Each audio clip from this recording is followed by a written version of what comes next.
हमें अपनी आत्मिक उन्नति और आत्मिक तैयारी अगर करनी हो, हम मिनिस्ट्री शुरू कर रहे हैं या मिनिस्ट्री में जाना चाहते हैं, परमेश्वर की हम सेवा करना चाहते हैं, तो हम इन बातों से ये सीखते हैं कि हम लोग उपवास करना चाहिए और प्रार्थना में रहना चाहिए। हमें परीक्षा पर विजय प्राप्त करना हो तो हम उपवास करते हैं। लोगों का नेतृत्व करना हो, किसी कलीसिया का या किसी एक ग्रुप का हमें नेतृत्व करना हो तो हम उपवास करते हैं। उपवास की ये पर्पस होता है। हम उपवास करते हैं तो परमेश्वर की प्रेजेंस में रहते हैं। हम हीलिंग मिनिस्ट्री करते हैं, मिनिस्ट्री करते हैं तो परमेश्वर की प्रेजेंस में तो हम उपवास करते हैं, क्योंकि प्रभु यीशु मसीह ने कहा कि ये आत्माएं, दुष्ट आत्माएं बिना उपवास और बिना प्रार्थना के नहीं निकलती, बिना उपवास और बिना प्रार्थना के नहीं निकलती। एक उपवास पौल ने भी पौलुस ने भी किया था। अगर हम देखें तो उस घटना को जो वर्मा सिस्टर ने 9वें अध्याय में पढ़ा, एक्स के 9वें अध्याय में क्या हुआ कि दमिश्क की तरफ कौन जा रहा था? पौलुस जा रहा था। रास्ते में एक आंधी आई और वो गिर गया। प्रभु यीशु मसीह ने कहा कि है पौलुस से, पौलुस मुझे क्यों सताता? उसने कहा कौन? उसने कहा मैं यीशु हूँ, मैं यीशु हूँ।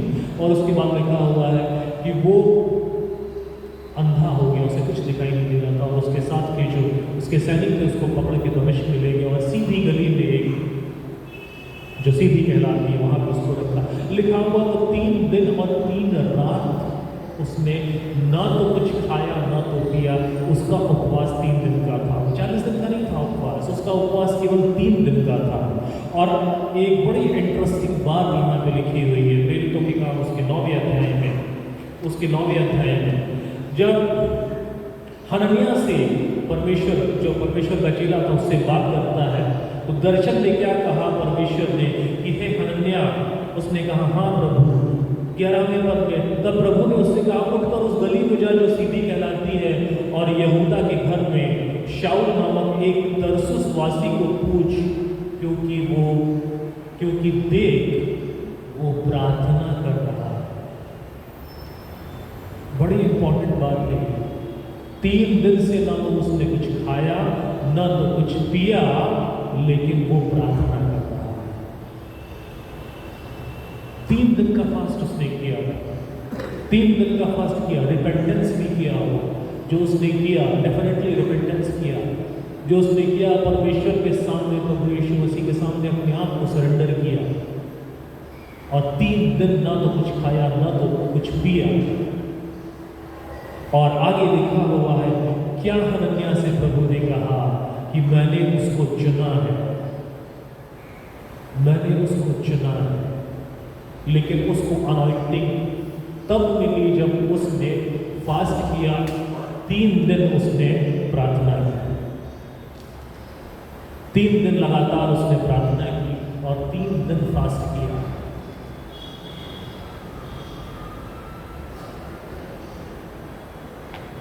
एक फास्ट और है, अगर हम देखें तो पार्शियल फास्ट होता है। डैनियल का फास्ट, डैनियल का फास्ट, डैनियल ने कैसे फास्ट किया? उसको जब चुना गया उसके 3 साथियों के साथ, राजा ने चुना, उसने कहा कि ये किन यहूदियों को चुना था? जो प्रवीण हो, जो अच्छे हो देखने में, यंग हो, कि उनको क्या किया जाए, उनको एजुकेट किया जाए। तब बाद में वो परमेश्वर राजा की प्रेजेंस में आएंगे, एजुकेट किया जाए। और क्या राजा ने खोजों को अपने इंस्ट्रक्शन दिए थे नबूकदनेस्सर ने कि इनको वो खाना खिलाओ जो मैं खाता हूं, मेरे किचन से इनके लिए खाना जाएगा, मतलब बेस्ट फूड। डैनियल ने क्या कहा? उसने कहा नहीं, मैं अपने आप को डिफाइन नहीं करूँगा, मैं अपने आप को डिफाइन नहीं करूँगा, मैं अपने आप को पवित्र नहीं करूँगा। उसने खोजे से कहा कि 10 दिन तक मैं ये खाना नहीं खाऊंगा। उसने कहा नहीं, मैं आंसरेबल हूँ राजा को। उसने कहा ठीक है, 10 दिन मुझे 7 बात केवल खिला, केवल सब्जियाँ खिला, मत खिला, दाख मधु मत पिला, केवल 10 दिन तक देख। उसने देखा उसकी सेहत और उसके साथियों की सेहत बहुत अच्छी थी। और डैनियल ने फिर 21 दिन तक फास्ट किया, 21 डेज। उसने खाया तो पानी भी पिया लेकिन दाख मधु नहीं पिया। उसने खाया लेकिन अन्न नहीं खाया। उसने खाया तो क्या खाया? सब्जियां खाई। उसने नॉनवेज नहीं खाया, उसने सब्जियां खाई, फल खाई, साग और पात खाया। बहुत सारे लोग ऐसे होते हैं जो इस फास्ट में 40 दिनों तक नॉनवेज नहीं खाते, वो हल्का खाना खाते हैं, जूस पीते हैं, शोरबा पीते हैं। वो भी एक तरीके का फास्ट, वो भी एक तरीके का फास्ट है। उसको हम डैनियल का फास्ट कहते हैं, द फास्ट ऑफ डैनियल। जो लोग छोड़ देते हैं नॉनवेज खाना, वो डैनियल के फास्ट को फॉलो करते हैं। एक्चुअली हम मोजेस के फास्ट को फॉलो नहीं कर सकते, पॉसिबल नहीं है हमारे लिए। मोजेस इसलिए कर सका क्योंकि परमेश्वर के साथ था।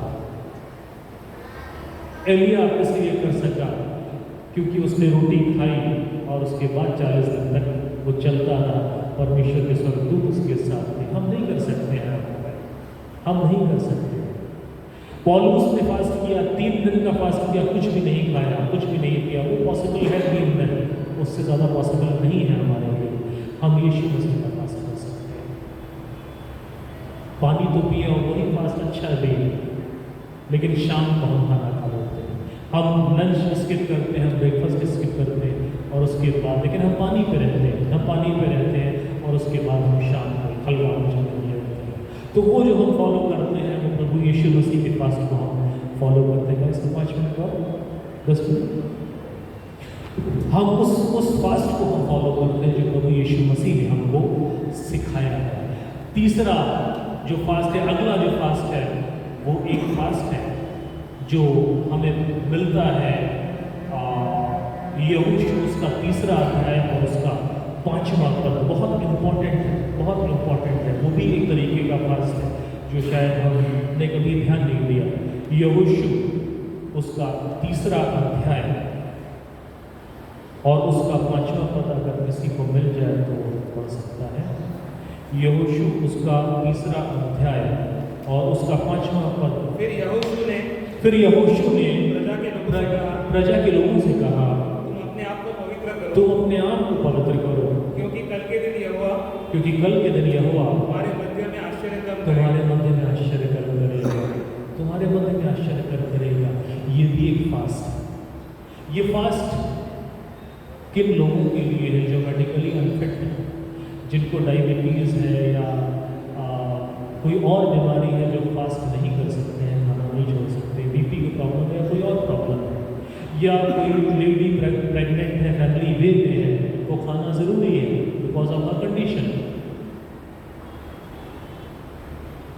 कौन सा फास्ट है ये फास्ट वो है जब हम अपने आप को परमेश्वर को समर्पित कर देते हैं, हम प्रार्थना में रहते हैं, हम उसके वचन में रहते हैं, उसके वचन को पढ़ते हैं, लेकिन सारी चीज़ों से अपने आप को अलग कर लेते हैं।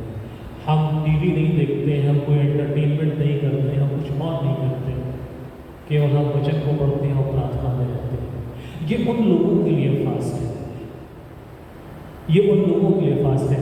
यहोशू ने क्या कहा? तुम अपने आप को पवित्र करो, कल के दिन तुम्हारे मध्य में आश्चर्य कर्म होगा।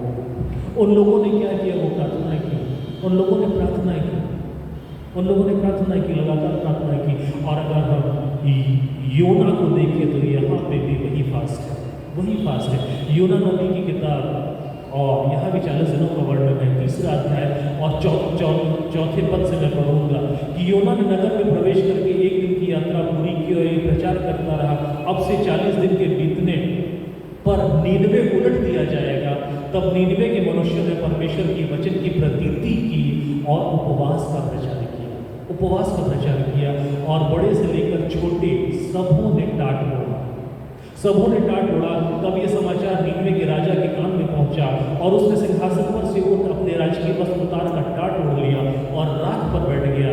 राजा ने प्रधानों से सम्मति लेकर नीनवे में इस आज्ञा का ढिंढोरा पिटवाया, क्या मनुष्य, क्या गाय, बैल, भेड़, बकरी, पशु कुछ भी न खाए और वे न खाए और न पानी पिए, मनुष्य और पशु दोनों टाट ओढ़े और वे परमेश्वर की दुहाई चिल्ला चिल्ला करते हैं और अपने कुमार्ग से फिरें और उस उपद्रव से जो वे करते हैं पश्चाताप करें। संभव है कि परमेश्वर दया करे और अपनी इच्छा बदल दे और उसका भड़का हुआ शांत हो जाए और हम नष्ट होने से बच जाए। तब परमेश्वर ने अपने कामों, उनके कामों को देखा कि वे कुमार से फिर गए हैं, तब परमेश्वर ने अपनी इच्छा बदल दी और उनकी जो हानि करने की ठानी थी उसको न किया, उसको न किया। ये और एक फास्ट है, ये कॉन्ग्रीगेशनल फास्ट है या नेशनल फास्ट कह सकते हैं। और ऐसे ही नेशनल फास्ट अगर हम देखें, अगर हम हिस्ट्री पढ़ें तो जॉन वेस्ली ने करवाया था। जॉन वेस्ली ने किया, प्रचार किया लोगों को फास्ट करो। Founder of Methodist church Oxford university में जब उन्होंने शुरू किया था एज अ स्टूडेंट, जब उन्होंने उस रिवाइवल को, उस रेवोल्यूशन को, स्पिरिचुअल रेवोल्यूशन को शुरू किया तो उन्होंने जिसको भी लीडर बनना होता था, यंगस्टर्स को, वो सब एक ही प्रश्न पूछते थे, प्रार्थना किया, नहीं किया, क्या तुमको कितना वचन आता है, नहीं आता है, कुछ भी नहीं कुछ। एक प्रश्न जो पहला पूछते थे वहीं पे या तो एक्सेप्ट करते थे या रिजेक्ट करते थे। वो क्वेश्चन था, डू यू फास्ट? आप फास्टिंग करते हैं? ये मेथोडिस्ट चर्च का एक बहुत, मेथोडिज्म का एक बहुत इंपॉर्टेंट पार्ट है, शायद हम नहीं मानते, हमने कभी इस बात पर ध्यान नहीं दिया। Do you fast? फास्टिंग करते हो? अगर कहा नहीं तो वो रिजेक्ट कर दिया करते थे। अपने चर्च के लोगों को, कॉन्ग्रीगेशन को उन्होंने सिखाया फास्ट, और 85-86 साल तक जब तक वो कर सकते थे, जिंदा रहे, 2 दिन हफ्ते में फास्ट वो जरूर करते थे, वेंसडे को और फ्राइडे को। रीज़न क्या था कि वेंसडे को प्रभु यीशु मसीह को धोखा दिया गया और फ्राइडे को उनको क्रूस पर चढ़ाया गया। तो 2 दिन उनके थे फास्ट करने के, वेंसडे और फ्राइडे। जो सर्जन थे उन्होंने लोगों को सिखाया कि जैसे मैंने किया तुम भी फास्ट करो। कॉन्ग्रीगेशनल फास्ट उन्होंने कराया, और जब मेथोडिज्म बहुत बढ़ गया इंग्लैंड में तो उन्होंने नेशनल फास्ट कराया। नेशनल लेवल पे, कंट्री लेवल पे 1 दिन रखा, प्रार्थना उपवास करो और सब प्रार्थना करो, वचन दे जाओ। आज जो रिवाइवल, एक बहुत बड़ा रिवाइवल हिंदुस्तान में हम देखते हैं, पंजाब से शुरू हुआ। बहुत सारे प्रचारक हैं, कुछ वर्चुअल भी हैं, ठीक है, अच्छी बात है, लेकिन अगर हम ध्यान से अगर उनके बारे में देखें तो मोस्टली, मैं किसी का नाम नहीं लूँगा, यहाँ पे नहीं लूँगा, बाद में ले लूँगा अगर आप पूछेंगे तो, मोस्टली जो है वो नाइजीरिया से जुड़े हुए हैं और टीबी जोशुआ से जुड़े हुए हैं। टीबी जोशुआ ने क्या किया था, सब उनके ही चले हैं। जो पेंटिकॉस्टल मूवमेंट जो पंजाब में है, जो शुरू हुआ, वो मूवमेंट शुरू हुआ तो बहुत बड़े लेवल पे 60s में, 50s, 60s, 70s में वो नाइजीरिया में शुरू हुआ। टीबी जोशुआ जो है उसी मूवमेंट का एक भाग है। अगली पीढ़ी उस स्कूल ऑफ थॉट से आते अब नहीं है, उनके चेले हैं ये लोग, बहुत सारे चेले। टीबी जोशुआ ने क्या किया था, उन्होंने जब उनको अपनी मिनिस्ट्री शुरू करनी थी, वो एक पहाड़ पे चले गए। उनकी स्टोरी अगर हम ध्यान से पढ़े, वो पहाड़ पे चले गए, 40 दिनों तक उन्होंने फास्ट किया, पानी का फास्ट था, 40 दिनों तक फास्ट किया। जब नीचे वो आए थे तो लोग उनके सामने खड़े नहीं हो पा रहे थे। इतनी ज़्यादा परमेश्वर की सामर्थ उनके ऊपर थी कि वो लोग खड़े नहीं हो पा रहे थे उनके सामने, और एक बहुत बड़ी हीलिंग मिनिस्ट्री उन्होंने शुरू की थी। इसलिए बहुत सारे पंजाब के पास्टर्स को जो हैं, बड़े बड़े पास्टर्स, वो कहते हैं कि फास्टिंग करना चाहिए। फास्टिंग पे बहुत जोर देते हैं, कैसे करना है वो ये भी बताते हैं। मैं ये नहीं कह रहा कि उनको फॉलो करना चाहिए, टीबी जोशुआ को फॉलो करना चाहिए, मैं ये नहीं कह रहा, लेकिन फास्टिंग का क्या महत्व उनके लिए है मैं नहीं कह रहा हूँ, केवल इतना कह रहा हूँ। क्या मेथोडिस्ट के जो फाउंडर थे जॉन वेस्ली, उन्होंने फास्टिंग का क्या महत्व था उनके लिए और मेथोडिज्म के लिए क्या महत्व था, केवल मैं ये कह रहा हूँ। फास्टिंग का ये महत्व हमारे लिए है, फास्टिंग का ये महत्व हमारे लिए है। हम कुछ गलतियाँ नहीं करते हैं, फास्टिंग करते हैं तो कुछ गलतियाँ करते हैं, हम दिखावा करने के लिए फास्ट करते हैं, कभी जो अलाउड नहीं है। सावधान, इसीलिए यीशु मसीह ने कहा सावधान तो मनुष्यों को दिखाने के लिए धार्मिकता की काम मत करो। हम उपवास करते हैं तो हम मुँह बनाए रखते हैं, कैसे फास्ट करना है ये नहीं प्रभु यीशु मसीह ने बताया है। लास्ट बात कह के मैं खत्म करूँगा, क्रोध और झगड़ा भी हम कर लेते हैं कभी कभी फास्टिंग में। अपना एटीट्यूड जो है वो हम चेंज नहीं करते हैं। 58 में लिखा हुआ है चौथे पद में तुम्हारे उपवास का फल ये होता है कि तुम आपस में लड़ते और झगड़ते और दुष्टता से एक दूसरे को घूसे मारते हो,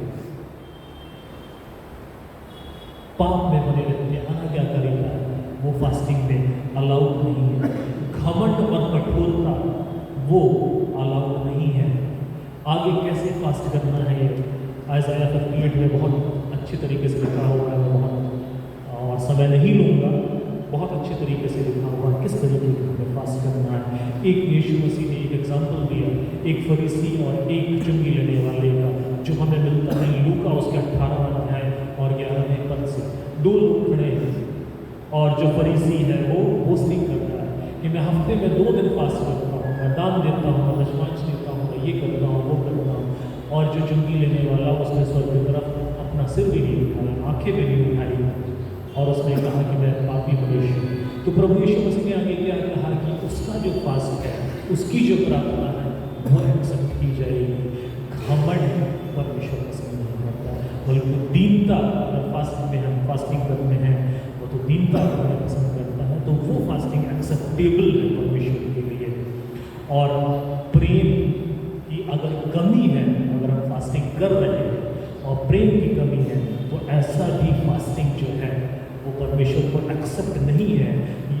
आइज़ाया 58 और 7 पद में लिखा हुआ है कि क्या वो ये नहीं है वो फास्टिंग कि अपनी रोटी भूखों को बांट देना, अनाथों को मारे मारे फेंकते हुए अपने घर में ले आना, किसी को नंगा देखकर वस्त्र पहनाया, अपने जाति भाइयों से अपने आँख को ना छिपाना। अगर हम फास्टिंग कर रहे हैं और हमें प्रेम नहीं है तो वो फास्टिंग एक्सेप्टेबल परमेश्वर को। तो हमने इन बातों को आज सीखा है। हम फास्टिंग तो करते हैं लेकिन पर्पस ट्रेडिशनल फास्ट ज़रूर करना चाहिए, मैं कंडम नहीं कर रहा, लेकिन फास्टिंग हम कभी नहीं कर सकते। फास्टिंग हम कभी भी कर सकते हैं अपनी स्पिरिचुअल ग्रोथ के लिए, परमेश्वर की प्रेजेंस के लिए, परमेश्वर की निकटता के लिए। और अगर हम एक मिनिस्ट्री को शुरू कर रहे हैं उसके लिए, और कॉन्ग्रीगेशनल लेवल पे जो टॉम वेस्ली ने बाप्टिज्म के जो फाउंडर ने सिखाया कि कॉन्ग्रीगेशनल लेवल पे भी आप फास्ट करिए, जैसे उन्होंने 2 दिन फास्ट किया और सिखाया वेडनेसडे को और फ्राइडे को, तो रिवाइवल आता है। उनके रिवाइवल का जो बैकबोन था, जो ताकत थी, वो फास्टिंग और प्रेयर ही थी। इसीलिए मेथोडिज्म ने एक रिवाइवल नया और चर्च ऑफ इंग्लैंड से अलग होगी उन्होंने मेथोडिज्म बनाया। वो मेथड्स सिखाते थे, इसीलिए उनको कहा गया मेथोडिस्ट। वो मेथड्स सिखाते थे, मेथोडिस्ट का मतलब यही होता है, वहाँ से निकला। ये मेथड्स लोगों को सिखाता है। ये मेथोडिस्ट ने कौन से मेथड्स सिखाए? प्रार्थना सिखाया, फास्टिंग सिखाया, इन बातों को सिखाया। तो ऐसी फास्टिंग अगर हम करते हैं तो वो एक्सेप्टेबल है। परमेश्वर हम सबको आशीष दे। धन्यवाद देते हैं इस समय के दौरान जहाँ पे हम और आप फास्टिंग के माध्यम के दौरान उपवास के रूप में एक साथ उसकी आत्मिक संगति में जुड़ने पाते हैं। 40 दिन परमेश्वर हमको ठहराता है कि उसकी आत्मिकता की दिशा में हम अपने जीवन को सुधारने पाएँ और उसकी प्रतिज्ञा के तहत अपने जीवन को बनाने पाएँ। उपवास जो है वो परमेश्वर की संगति में जोड़ने का कार्य करता है, आत्मिक जीवन का परिवर्तन का कार्य करता है, मसीह के साथ नज़दीकी बनाने का कार्य करता है। और चाहे वो एलिया हो, चाहे वो हमारे परमेश्वर के वचन के रूप में मूसा के माध्यम के द्वारा जिस हमने सीखा, यीशु मसीह के जीवन के माध्यम के द्वारा हमने सीखा, योना के माध्यम के द्वारा सीखा और पौलुस के माध्यम के द्वारा सीखा कि परमेश्वर बड़े अनुग्रह के द्वारा हर एक समय में उत्तम विधि से अगर हमको मिनिस्ट्री करना है, सेवकाई करना है, तो फास्टिंग करना बहुत ज़रूरी है ना। फास्ट के माध्यम के द्वारा हम और आप आत्मिक उन्नति को कर सकते हैं। तो योजना परमेश्वर की रहती है, हम और आप एक प्रकार से परमेश्वर के तहत प्रार्थना के माध्यम के द्वारा एक माध्यम है ताकि लोगों तक, मसीह तक वो वचन को पहुंचा सके। आइए हम प्रार्थना करेंगे। धन्यवाद देते हैं अनुग्रह सामर्थ्य देने वाले परमेश्वर पिता, आज के समय के लिए, वचन के लिए, और पिता परमेश्वर जहाँ परमेश्वर की नज़दीकी में हम अपने समय को बिताते हैं, ये फास्टिंग है पिता। प्रार्थना करते हैं पिता परमेश्वर, ये उपवास का तरीका है ताकि पिता परमेश्वर आत्मा का परिवर्तन और अनुग्रहता हमारे जीवन में बनी रहने पाए। उद्धारकर्ता प्यारे बेटे प्रभु यीशु मसीह के नाम से मांगते हैं, सुने कबूल कीजिए इस प्रार्थना को। आमीन।